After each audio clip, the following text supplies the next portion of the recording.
বান্ধৱীসকল, মই পম্পীয়ে মোৰ আন এটা ভিডিঅ'লৈ সকলোকে স্বাগতম জনালোঁ। আজি দুপৰীয়া সাজত কি বনাওঁ এইখিনি দেখুৱাবলৈ আগবাঢ়িছোঁ।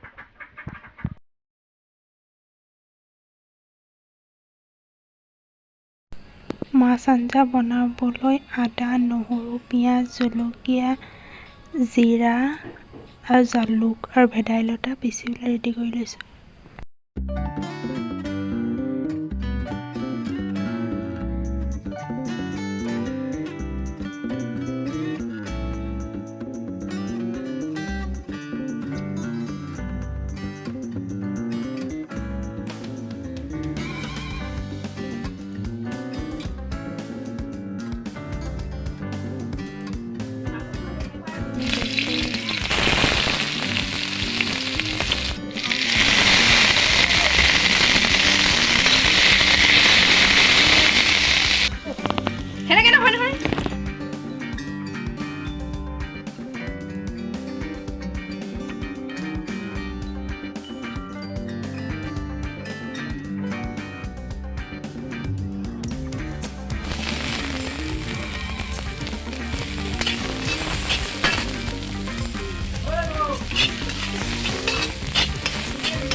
Cut.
ৰেডি হৈ গ'ল। ভিডিঅ'টো সকলোৱে চাব বুলি আশা কৰিছোঁ।